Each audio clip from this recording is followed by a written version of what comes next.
প্রিয় দর্শক, আসসালামু আলাইকুম। রুহি মোমো কুকিং থেকে সবাইকে স্বাগতম। আজকে শেয়ার করব খুবই সহজভাবে এবং ভীষণ মজার ফুলকপি দিয়ে রুই মাছের পাতলা ঝোল রেসিপি। যারা নতুন রান্না শিখতে চাইছেন আপনাদের জন্য খুবই উপকারে আসবে আজকের এই রেসিপি। খুবই সহজভাবে রান্নাটা আমি আপনাদেরকে দেখিয়ে দেব। আশা করি আজকের রেসিপি আপনাদের কাছে খুবই ভালো লাগবে। রেসিপিটি ভালো লাগলে লাইক দিয়ে দেখা শুরু করবেন। তাহলে চলুন রেসিপিটি দেখে নেওয়া যাক।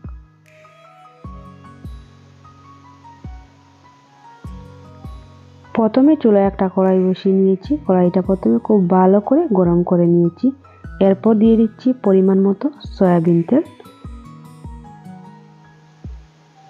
অপেক্ষা করব তেলটা গরম হওয়া পর্যন্ত।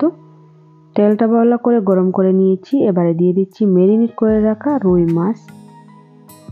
এখানে আমি 3 পিস রুই মাছ নিয়েছি। চুলার আঁচটা মিডিয়াম হিটে রেখে লাল করে ভেজে নেব।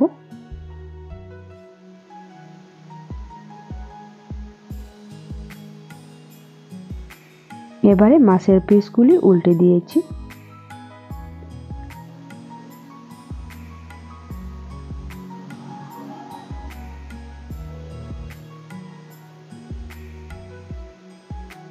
দুই থেকে তিনবার উল্টে পাল্টে লাল করে ভেজে নেব।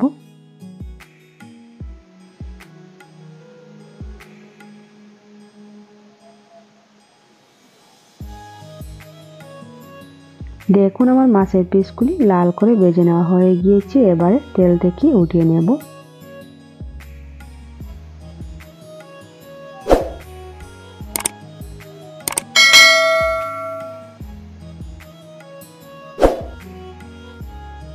একই তেলে ফুলকপির টুকরোগুলি ভেজে নেব। আগে থেকে কেটে ধুয়ে পরিষ্কার করে রেখে দিয়েছিলাম। এখানে আমি ছোট সাইজের একটা ফুলকপি নিয়েছি।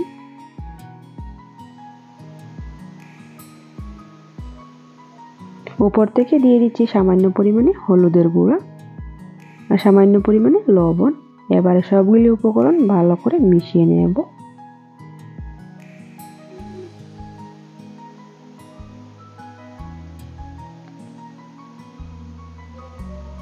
আর ক্রমাগত নাড়তে নাড়তে ভেজে নেব।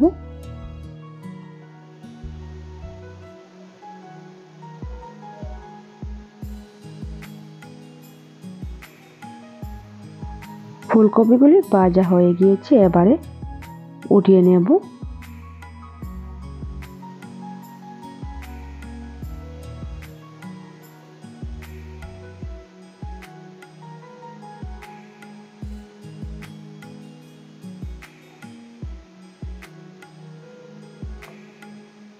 কড়াইয়ের মধ্যে দিয়ে দিচ্ছি এবারে সরিষার তেল।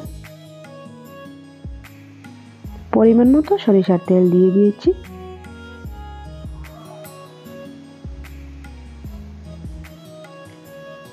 অপেক্ষা করব তেলটা গরম হয়ে যাওয়া পর্যন্ত।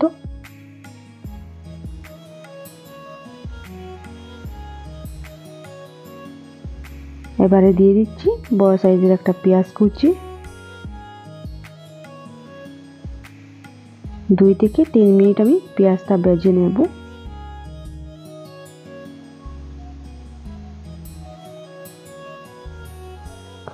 কিছুটা লাল করে ভাজতে হবে।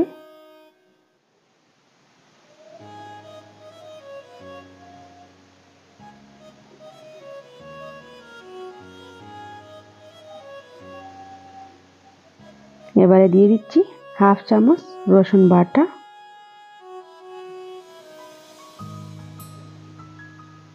এরপর দিয়ে দিচ্ছি স্বাদ মতো লবণ।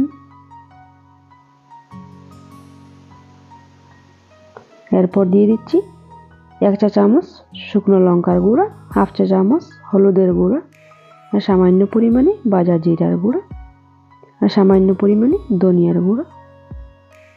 এবারে সবগুলি উপকরণ ভালো করে মিশিয়ে কিছুক্ষণ কষিয়ে নেব। মশলাগুলি 2 থেকে 3 মিনিট ভালো করে কষিয়ে নেওয়ার পর দিয়ে দিচ্ছি বড় সাইজের 2টি টমেটো। লম্বা লম্বা করে কেটে দিয়েছি আমি। আপনাদের ইচ্ছা মতো যে কোনো সাইজ করে কেটে নিতে পারেন। এবারে মশলার সাথে ভালো করে মিশিয়ে ঢাকনা দিয়ে ঢেকে 10 মিনিট জাল করে নেব। ঠিক 10 মিনিট পর চলে এসেছি। দেখুন 10 মিনিট কষিয়ে নেওয়ার পর টমেটো পুরো গলে গিয়েছে। এবারে দিয়ে দিচ্ছি বড় সাইজের একটি আলু বড় বড় টুকরো করে কেটে দিয়েছি।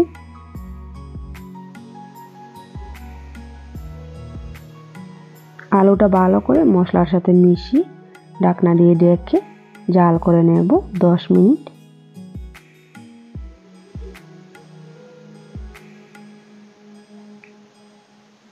ঠিক 10 মিনিট পর চলে এসেছি।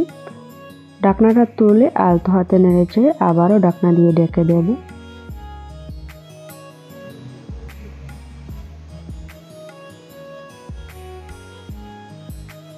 পাঁচ মিনিট পর ঢাকনাটা তুলে দিয়ে দিচ্ছি 1 গ্লাস জল।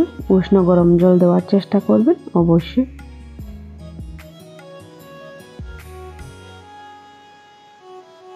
জল দেওয়ার পর এবারে দিয়ে দিচ্ছি আগে থেকে ভেজে রাখা ফুলকপি।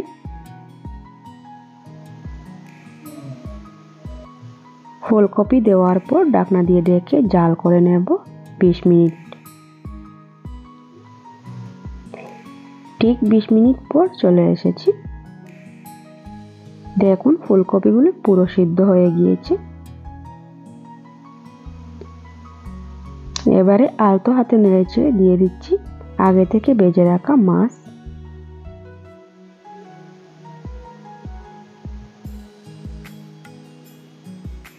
মাছ দেওয়ার পর ঢাকনা দিয়ে ঢেকে জাল করে নেব 5 মিনিট। উপর থেকে হাফ গ্লাস জল দিয়ে দিয়েছি।